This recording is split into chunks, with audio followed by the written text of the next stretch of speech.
Hello, this is Dee back at it again from the Fishing Gardeners. And I'm going to leave off from the video that I did the other day as far as helping beginning fruit gardeners and growing fruit trees, whether it be in containers or in the ground. Okay, so we're going to leave off of what we had yesterday as far as know your grow zone and your chill hours. Okay, and the website for to know your chill hours is www.agroclimate.org, and I'll go ahead and put that in the descriptions down below from the video. So you go there, you pop in your zip code, hit where it highlights on the map, and that'll tell you your chill hours. The reason why chill hours are very important, or your growing hours are very important, is because if you get any fruit trees, such as, say, stone fruit trees, plums, persimmons, or whatever have you, they'll have chill hours. So let me show you an example. This Florida Prince has 250 chill hours, right? So if you're in the area that's only giving you 100 chill hours, you probably don't want that peach tree. Okay, you probably want something like the Tropic Beauty that only requires 100 chill hours.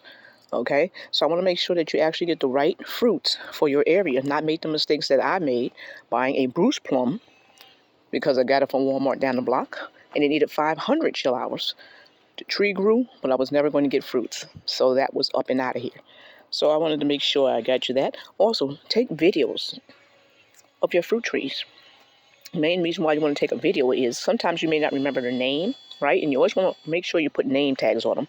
I use little blocks, as you can see, for my name tags, because sometimes these fall off. Look at them ants going up that tree. Okay, so this is what I use for my name tags, because as the tree gets bigger or the wind blows, a lot of times you will find that these name tags disappear. So by taking a picture or video recording, that can help you remember the name if you have a lot of them. Also, it can help you with the growth pattern. You can see when was the last time it did a spurt, like this Valencia Pride that's shooting up right here. Okay, and this Valencia Pride actually I thought it died in the wintertime, so I left the stump in there and it's growing back. Okay, so that's very important. Excuse me. And we have a lot of background noise, as you can see. People are weed eating their crops. Also, have a date and make sure you take down the date in the place that you purchased your fruit trees. The reason why it's important is because you want to know how old the fruit tree is as long as you're keeping it by the date, so you can go back and reference your date. Also, the place you purchased it from. Is it a good tree? Is it growing well? Did you get the tree that you wanted? Well, if you don't remember what nursery you got it from because you're going to so many different nurseries, then you will not know not to go back to that place because you may have gotten duped, or it could have been an honest mistake. Who knows? Let's give people the benefit of the doubt. But either way, you want to know what nursery you went and got it from, whether it's whatever flea market you got it from, so you know whether to go back there or not. So recording that's going to be very important, the date that you got it, okay? Make sure you do go to the flea markets and yard sales for your accessories. All of these that we have, if you look at all of these, from pallets to containers, all of the stuff we have, we got from a flea market. So why run around paying big box store container prices when you can go to a flea market and get it for $1 or $2, okay? You can get a lot more for your money, a bang for your buck. For instance, this 45-gallon container right here cost me $6. Imagine trying to pay for that in a big box store. So trying to save you money, because we all know saving money is going to be very important. Make sure that you get the correct soil for your container gardening. If you're doing container gardening, make sure you get container garden soil or making container garden soil.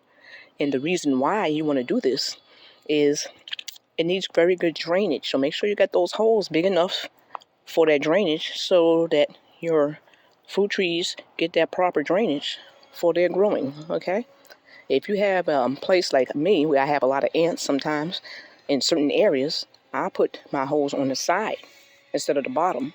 So make sure you get some good drainage on those fruit trees, okay? Make sure you learn the characteristics of the fruit trees that you want to get. Are they slow growing? Are they fast growing? Do they like cold? Do they like too much heat? For instance, let me show you another one. We have this right here, and this right here is an experimental fruit tree. It may or may not grow here, but somebody gave it to us. So basically, you see this right here?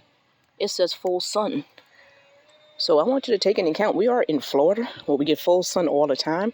That doesn't mean take this small tree and throw it in the bright full sun. This tree may need to be shaded for a while till it can grow to its extent to even understand full sun. Those are generic labels that go on all fruit trees. So when they say full sun 6 to 8 hours, they mean places like Washington, Seattle, where they don't really get a full maybe 6 hours, 8 hours of sun. They're not talking about Florida, where the sun is scorching and burning the trees to non-existence, okay? So understand, in Florida, we're going to get sun regardless, unless you have a whole completely shaded backyard. Please don't plant your baby trees in full sun, and they cannot take the scorch. I've learned that. And we had to run around and throw shade over the trees and cover them because they were not doing well. The only ones that actually did very, very well in full sun was the mango trees, actually. A lot of other trees, we had to place some covers over them, as you can see. Okay, so I wouldn't want you to make those type of mistakes that we made as far as fruit tree growing, okay?